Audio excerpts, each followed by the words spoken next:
저희 조코피TV는 인터넷 가전 렌탈 변경 시 현금으로 110만원 당일 지급, 인터넷 끝판왕, 썬팅 필름의 새로운 패러다임을 선사하는 T9 필름 신차 검수부터 장기 렌트 리스까지 모빌리티 서비스의 정수 카스페이스와 함께합니다.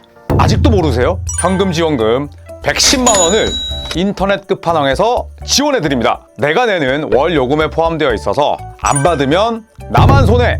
합리적인 요금 설계로 현금 지원금에 72만원 결합 할인까지 놓치지 마세요. 약정이 남아있어도 상관없습니다. 저희 구독자분들을 위해서 인터넷 끝판왕과 상담만 해도 스타벅스 커피 쿠폰을 쏩니다. 혹시나 현금 사은품을 더 주는 곳이 있다면 차액 150%까지 보상한다고 하니까 이 좋은 기회를 놓치지 마십시오. 다른 곳 알아볼 필요가 전혀 없습니다. 1555-3312 365일 상시 상담 가능하니 빨리 전화하세요. 1555-3312 더보기 고정 댓글 링크도 꼭 확인 부탁드리겠습니다. 네, 반갑습니다 여러분. 조코피TV의 조현일입니다. 자, 오늘도 제 세수대안은 노출되지 않습니다. 오늘 새벽 5시에 LA에서 출발해서 인천공항에 입국하고 또 12시에 쿠팡플레이에서 레이커스와 피닉스의 경기를 중계하고 그리고 스튜디오로 잠깐 왔습니다. 오늘은 제가 몰골이 많이 아는 관계로 음성으로만 이렇게 만나 뵙도록 하겠습니다. 자, 골든스테이트에 관한 이야기를 한번 해볼까 합니다. 세스 커리 정식 계약을 했습니다. 드디어 합류하게 됐는데 왜 골든스테이트 워리어스는 세스 커리를 영입했으며 그리고 세스 커리가 골든스테이트에게 안겨줄 수 있는 것들에 대해서 한번 정리를 해봤습니다. 지난 오프시즌에 세스 커리는 워리어스와 계약을 맺었습니다. 하지만 NBA 셀러리 캡 규정으로 인해서 즉시 합류하지는 못했습니다. 그리고 지난 12월 1일 웨이브가 된 이후에 재영입을 공식적으로 발표했습니다. 자, 그렇다면 커리는 왜 늦게 합류했을까요? 바로 이 세컨 에이프런 제도 때문이었는데 세컨 에이프런 초과하면 여러 가지 손해를 떠안게 됩니다. 그렇기 때문에 올 시즌에도 클리블랜드 캐벌리어스 정도 제외하면 시원하게 세컨 에이프런 넘은 팀이 없고 보스턴 셀틱스가 물론 테이텀에 1년짜리 부상이 있긴 했습니다만 완전히 드루 할러데이나 크리스탑스 포르징기스, 알 호포드 이런 선수들을 내보낸 것도 바로 세컨 에이프런에서 내려오기 위함이었죠. 그 세컨 에이프런 리스크는 늘 골든스테이트가 가지고 있습니다. 많은 선수들과 또 긴 계약이 돼 있기 때문인데 이 세스 커리가 바로 합류했다면 세컨 에이프런 초과하게 됐고요. 그리고 하드캡에 걸리게 됐죠. 자, 그래서 세스 커리가 맺은 계약은 이그지빗 9이라는 계약입니다. 캠프 초청이자 비보장 계약이고요. 이거는 선수들과 또 팀 사이에 합의를 보는 경우도 있습니다. 우선 세스 커리와 골든스테이트의 이그지빗 9 계약이 그랬습니다. 훈련 캠프를 참가할 기회를 선수에게 줍니다. 그리고 팀에겐 재정 부담을 최소화할 수 있죠. 그러면서 이 세스 커리는 워리어스의 시스템을 훈련 캠프, 트레이닝 캠프를 통해서 맛보기가 가능하고요. 그리고 팀 입장에서는 지금 바로 계약을 하지 않아도 되니 재정적인 그런 부담이나 손해를 상당히 줄일 수 있는 그런 계약이라 볼 수가 있습니다. 자, 그래서 이런 프로레이트 계약, 앞선 이그지빗 9 계약 이후에 시즌 전에 웨이브가 됐습니다. 그리고 11월 15일 이후에 팀 합류가 가능했었는데 그때 커리의 몸 상태가 좋지 않다는 이야기도 있었고 또 뒤늦게 계약을 할수록 골든스테이트 워리어스의 연봉 부담은 줄어듭니다. 시즌을 이제 1할 계산하기 때문에 그래서 11월 15일 이후에 계약이 가능했지만 그로부터 약 한 17일 정도 지난 12월 1일에 공식 계약을 발표했습니다. 셀러리 부담을 최소화하고 또 로스터 유연성을 유지할 수 있게 됐고요.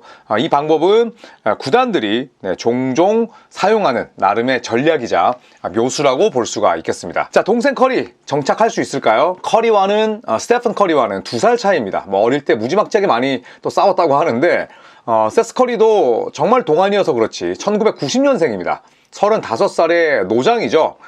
신장은 185cm, 그리고 팔 길이 193cm니까 커리에 비해서 신체 조건이 오히려 더 나쁘죠. 하지만 정말 오뚜기처럼 일어섰고 끝까지 살아남고 있습니다. 스테픈 커리가 1라운드 7순위로 지명을 받은 반면에 동생 세스 커리는 드래프트가 되지 않았습니다. 2013년 언드래프트고요. 하지만 그 이후에 여러 팀들을 전전하면서 결국에는 살아남았습니다. 맨 처음에 커리어를 시작했던 팀은 멤피스였는데요. 멤피스에서는 딱 한 경기 뛰었습니다. 그리고 클리블랜드에서도 딱 한 경기. 그 다음에 피닉스 선주로 가죠. 2경기 뛰었습니다. NBA에서 4경기를 뛰는 동안에 총 3팀이 필요했어요. 자, 그리고 나서 세크라멘토로 갔던 2015-16 시즌 때 조금씩 빛을 발합니다. 44경기 뛰면서 15.7분의 출전 시간을 가졌고요. 그리고 세스 커리는 댈러스로 이적해서 전성기를 누리죠. 16-17 시즌 때 최초로 두 자리 득점을 기록을 했고 3점 성공률이 무려 42.5%, 그리고 평균 2개의 3점을 꽂았습니다. 하지만 2017-18 시즌 때 부상을 입었고요. 그리고 18-19 시즌 때 포틀랜드에서 잠깐 활약을 하고 다시 댈러스로 돌아갑니다. 댈러스로 돌아가서 또 한 번 두 자리 득점, 그리고 필라델피아, 브루클린, 다시 댈러스로 돌아왔고요. 댈러스로 돌아온 이후에 샬럿과 그리고 이번 시즌 골든스테이트 유니폼을 입게 되면서 지금 이 세스 커리의 유니폼 수집은 총 개수가 9개로 늘어났습니다. 저니맨이라고 봐야겠죠.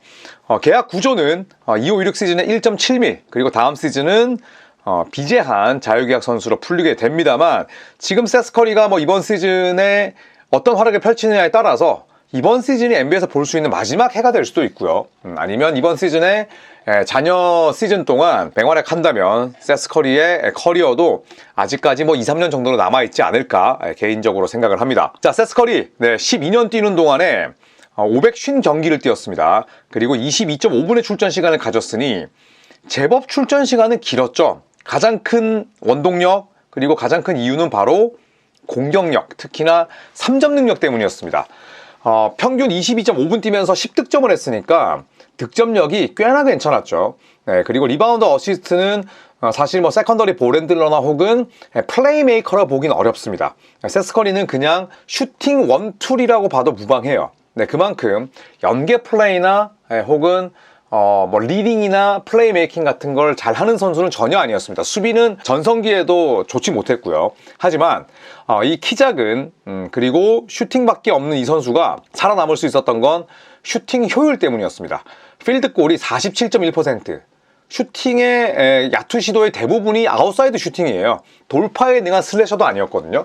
그런 측면에서 놓고 보자면 47.1%의 야투는 대단히 높은 편이고 3점이 무려 43.3%입니다. 그리고 자유투는 86.3%니까 정말 샤프한 슈팅의 소유자다, 이렇게 볼 수가 있겠죠. 자, 그리고 통산 550경기 뛰면서 945개의 3점을 집어넣었습니다.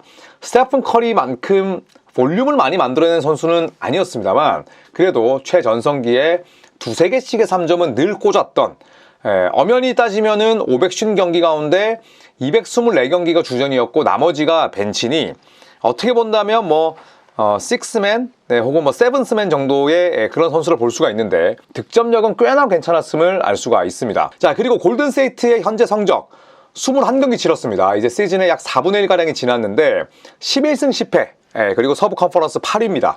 자, 물론 터프한 초반 일정도 있었습니다만 기대 이상이라 보긴 어렵죠. 그냥 딱 기대했던 그대로의 성적 정도가 아닐까 싶은데 필드골 성공률은 45.1%, 24위고요. 시도 개수 23위, 성공 개수 27위. 자, 3점의 팀이라 볼 수가 있는데 3점 성공률이 36%에 조금 미치지 못합니다. 리그 평균이에요. 15위. 그런데 시도 개수는 압도적으로 많습니다. 44.2개니까 전체 2위고요. 성공 개수는 15.9개, 리그 1위입니다. 다만 많이 던지고 많이 넣는데 성공률이 다소 아쉽죠. 그랬기 때문에 슈터를 보강해야 하고 지금 이 시점에 12월 초에 선수를 보강한다는 건 주전급은 거의 매물이 없습니다.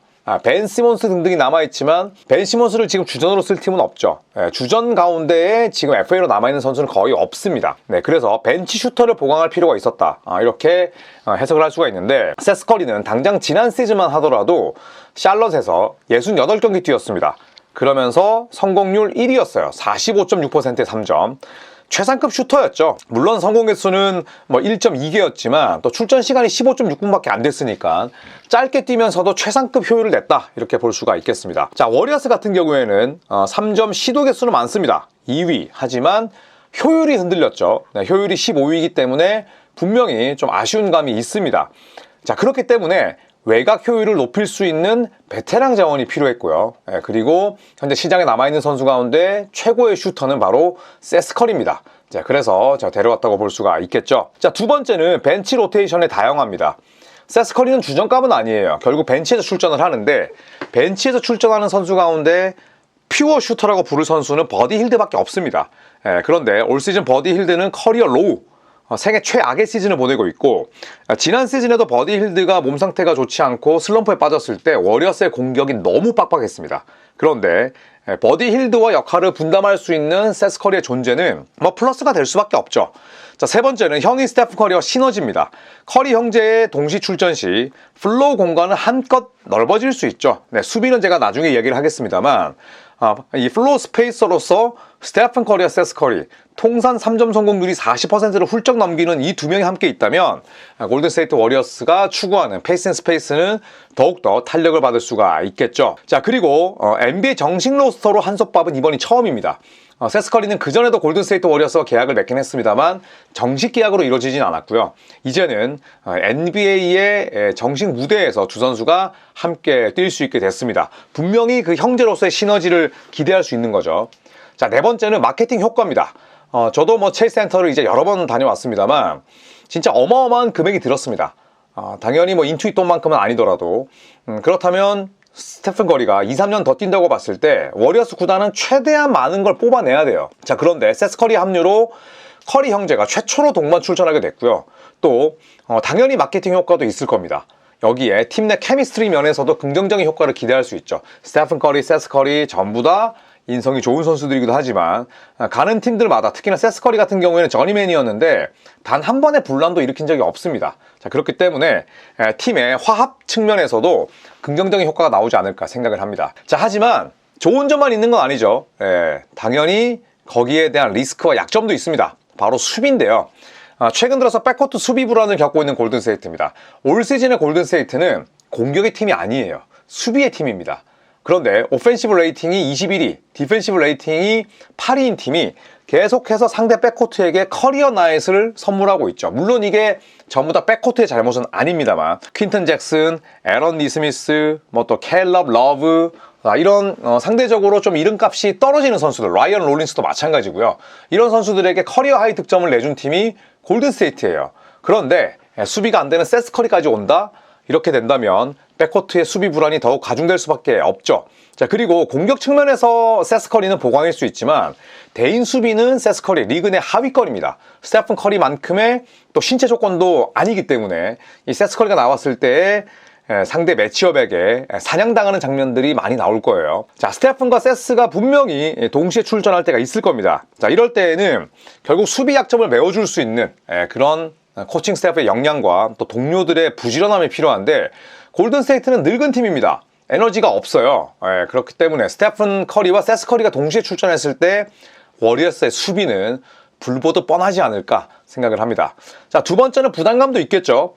다른 선수들보다 더 엄격한 잣대가 분명히 있습니다. 이거는 국내나 해외나 마찬가지지 않을까 싶은데 인기팀의 숙명이기도 하고요. 또 이런 세스가 만약에 부진했을 때 스테픈 커리에게 미칠 악영향도 있지 않을까. 물론 스테픈 커리도 커리어 내내 안티와 싸워왔습니다. 그렇기 때문에 굳건한 심지와 멘탈 터프니스가 있겠지만 또 이게 내 가족과 한 직장에 있다면 이야기는 또 달라질 수 있잖아요. 자, 이런 부분들이 약간은 어두운 면이 되지 않을까 생각을 하고, 세 번째는 적어도 세스 커리의 이번 시즌 활약은 단기적인 보강일 것이다 라고 예상할 수밖에 없습니다. 세스의 합류는 골든스테이트 워리어스의 장기적인 계획과는 무관하고요. 단지 올 시즌을 위한 계약이다. 의미는 단기 보강이 전부다, 이렇게 봐야겠죠. 스테픈 커리는 팀의 운영에 적극적으로 관여하는 선수가 아닙니다. 그렇기 때문에 세스 커리와의 다음 시즌 계약을 위해서 팀을 압박하는 그림은 딱히 그려지지 않아요. 그래서 단기적인 보강이다, 이렇게 보시면 되겠습니다. 자, 그렇다면 왜 계약했을까요? 현 시점에서 지금 12월 2일인데 현 시점에서 슈팅, 핸들링, 수비가 다 되는 백코트 자원이 있을까요? 없습니다. 죽었다 깨어나도 없어요. 그렇다면 세스 커리라도 데려와서 로스터를 보강하는 건 저는 당연히 옳은 판단이라고 생각을 하고요. 두 번째는 골든스테이트는 비슈터, 영어로 하면 난 슈터라고 하죠. 슈터가 아닌 선수들이 너무 많아요. 지미 버틀러, 브랜든 포젬스키. 왜냐하면 포젬스키는 슈팅의 효율이나 혹은 개수를 떠나서 기본적으로 외곽에서 머뭇머뭇거립니다. 그 다음에 디그린 당연히 그렇죠. 여러 선수들이 스트레이트 잭슨 데이비스까지, GPT도 마찬가지고요. 난스터들이 많아요. 그렇기 때문에 또 대신 키가 작은 선수들도 엄청나게 많습니다. 좀 기형적인 로스터예요. 그런데 이 선수 구성을 놓고 봤을 때 지금 또 다른 슈터가 필요하다는 거죠. 버디 힐도 완전히 노쇠했고요.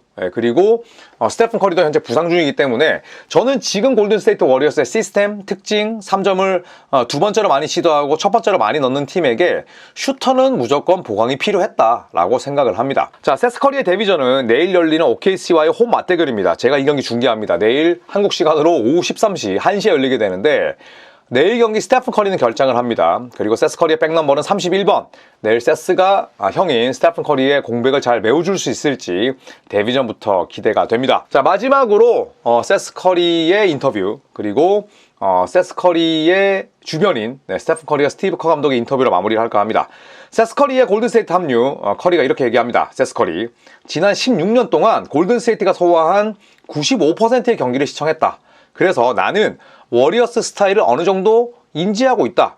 플레이 방식은 물론이고 심지어 그들이 쓰는 용어도 잘 알고 있다.